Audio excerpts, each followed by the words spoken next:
Ferrari in crisis, and the revelation came not from the factory, but from Lewis Hamilton's own race engineer. In Austin, Hamilton's radio messages exposed a deeper problem inside Maranello, something the team had tried to hide. While the 7-time world champion fought for 4th place with skill and calm, his engineer's words hinted at a worrying flaw in the SF25. This is the story. Ferrari didn't want you to hear the technical truth behind Hamilton's weekend in the United States. Those words hit harder inside the Ferrari garage than anyone realized. The engineers stared at the telemetry in disbelief. Temperatures were spiking, power deployment inconsistent, and battery recovery lower than expected. Something was draining performance, something they couldn't identify. The session ended with Hamilton in 8th and Leclerc 10th. Both cars almost a full second off the pace. To the world, it looked like another Ferrari failure. Inside, though, the problem was worse.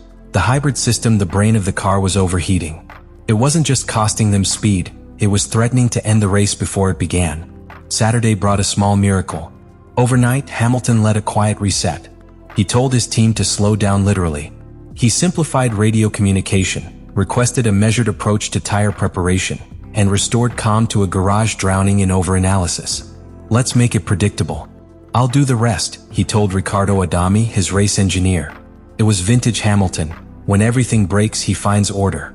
By sprint day, the car was improved. The balance returned. Hamilton drove with restraint, finishing 4th in the sprint, and most importantly, gathering the data Ferrari needed to diagnose the deeper issue. By the time Sunday arrived, the heat was merciless. The SF25 looked strong again, 5th on the grid, stable under braking, cleaner through the high-speed SEs. But inside the Ferrari garage, tension pulsed through every headset. The team had confirmed it overnight. The hybrid system was running hotter than safe limits. The control unit had been patched, not repaired. The solution was simple but brutal. Hamilton would have to lift and coast through the race to keep the engine alive. That meant sacrificing top speed, braking earlier, and relying purely on tire management and race intelligence. When the lights went out, Hamilton delivered a masterclass in restraint. While the front-runners sprinted away, he settled into rhythm, smooth on throttle, gentle on the tires, reading every microsecond of feedback from the car. Temps rising again. Lift and coast 50 meters, came the message from Adami on lap 7. The response was calm, almost serene. Copy. We'll manage it. And he did.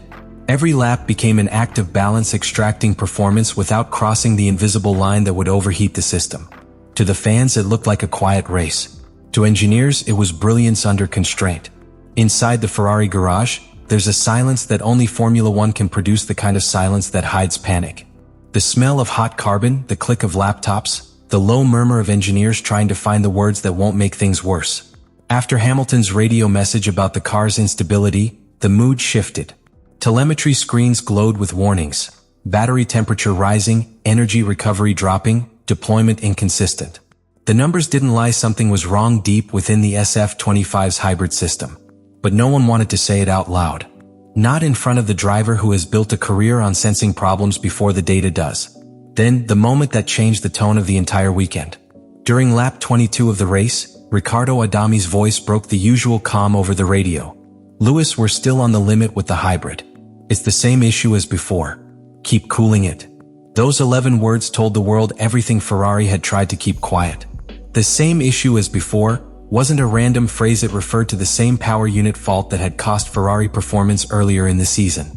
The MGUK system responsible for converting braking energy into electrical power was overheating again, forcing the team to limit deployment. In practical terms, it meant Hamilton was racing with a partial hybrid shutdown. Less energy to attack, less recovery to defend. But to anyone watching, you'd never have guessed it. The effect inside Maranello was instant. Engineers back in Italy watching live telemetry froze. They knew that Adami's message, broadcast over international feed, had exposed a problem the team had been quietly managing for months. Ferrari's communications department went into overdrive, drafting statements about thermal management strategies and performance conservation, but the truth was already out. The SF25 wasn't just fragile, it was vulnerable. And that vulnerability had been revealed not by a journalist, not by a rival, but by the voice of their own driver-engineer. Yet inside the cockpit, Hamilton remained a portrait of calm. He didn't complain, didn't question. He simply adjusted. Brake bias forward. Engine mapping reduced. Lift and coast extended by 50 meters per corner. Lap after lap, he was rewriting the car's race strategy from the driver's seat, a man managing an electrical crisis at 200 miles per hour. The engineers later admitted that his adjustments kept the battery temperature within operating range when it should have failed. As one Ferrari insider put it, he drove the car like he was part of the cooling system. That's the part fans didn't see. The world focused on the words, on the revelation, but inside the garage, something else happened. A shift. The mechanics, nervous minutes earlier, began to breathe again. The radio calls turned quieter, steadier. Hamilton wasn't just keeping the car alive, he was stabilizing the team emotionally.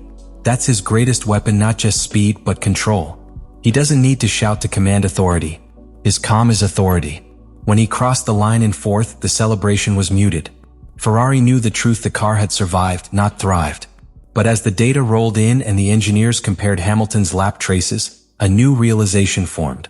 His pace, even under thermal restrictions, had been within a tenth of Leclerc's all race long. His tire degradation was lower, his fuel usage more efficient, and his hybrid management? Impeccable. What was meant to be a crisis had turned into a case study in control. After the race, as cameras packed around the garage and microphones hunted for scandal, Hamilton walked past them quietly. He didn't need to say much. "We got what we could today," he told Sky Sports. "There's work to do, but the car has potential." To fans, it sounded diplomatic. To Ferrari, it was leadership, the ability to criticize without crushing morale. And inside Maranello, that mattered more than anyone outside realized. The alarm didn't come from the pit wall. It came from the telemetry screens, a silent warning flashing red behind the scenes. "Ears temp critical." For a Formula One car, that message is more dangerous than smoke from the exhaust. It means the hybrid system, the intricate heart of modern performance, is overheating. Too hot and it stops working. Too long and it fails completely. Inside the Ferrari garage, engineers looked at the numbers in disbelief. The data didn't match the conditions. The track temperature was stable, airflow normal, yet the SF25's energy recovery system was running 10 degrees hotter than the expected threshold. It wasn't supposed to happen, not with this car, not at this circuit. To the untrained eye, it looked like a simple reliability issue. But for Ferrari, it was something worse, a flaw buried deep within the design. The cooling ducts around the MGUK were too tight, the airflow through the radiators too restricted when running in traffic. In isolation, it was manageable. But in the slipstream of another car or under the brutal heat of Austin, the hybrid system began to suffocate. The engineers knew it, Hamilton felt it, and the entire team was forced into survival mode. The solution? A desperate one. Extend lift and coast zones and reduce engine braking recovery. That's where Hamilton's experience made the difference. Most drivers rely on engineers to manage the problem through instructions. Hamilton doesn't wait. He feels the car's electrical rhythm, the pulse of power deployment, the drop in torque when recovery begins to fade. He noticed the degradation before the warning even appeared. "Rear feels lazy under Regan," he reported on lap 17. To Ferrari, that was confirmation. The hybrid system wasn't just overheating, it was slowing down the car mid-corner, stealing crucial momentum. That phrase, "rear feels lazy," became the code that defined the second half of his race. As the engineers began recalculating power usage, Hamilton took control of his own strategy. He shifted brake balance forward to relieve stress on the rear energy recovery system. He adjusted his corner entry speeds to reduce heat spikes through braking zones. He even modified his throttle input to smooth torque delivery from the MGUK. These are adjustments no computer can anticipate, they come from instinct, from feel. He was quite literally reprogramming Ferrari's systems from the cockpit. Every lap, every corner, a conversation between man and machine at the edge of endurance. Meanwhile, the Ferrari pit wall went silent. Riccardo Adami, usually chatty during races, cut communication down to essentials. "Temps are still high. Keep managing." That was all Hamilton needed. Each lap, he calculated his rhythm, losing a few tenths on straights to save energy, then reclaiming them through precision in the corners.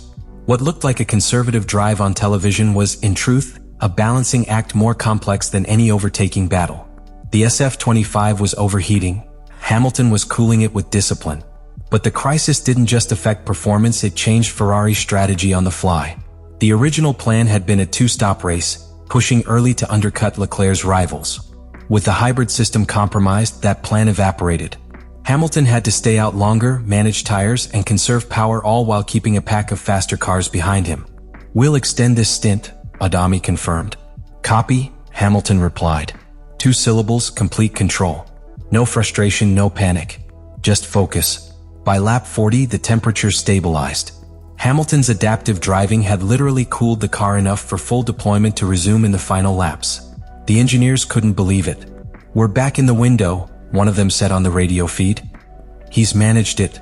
The data confirmed what the garage already knew. Hamilton had contained a failure that should have cost Ferrari both cars. He finished 4th, less than 4 seconds behind his teammate, in a car that had been technically crippled for half the race. Afterwards, Ferrari's technical director quietly admitted that without Hamilton's driving style, the SF25 might not have seen the finish line. His ability to read the limits not from data, but from the feel of energy recovery through the throttle pedal had saved the system. It's something very few drivers can do in the hybrid era. As one Ferrari engineer put it, "He drives like the car has a heartbeat and he can hear it better than we can see it."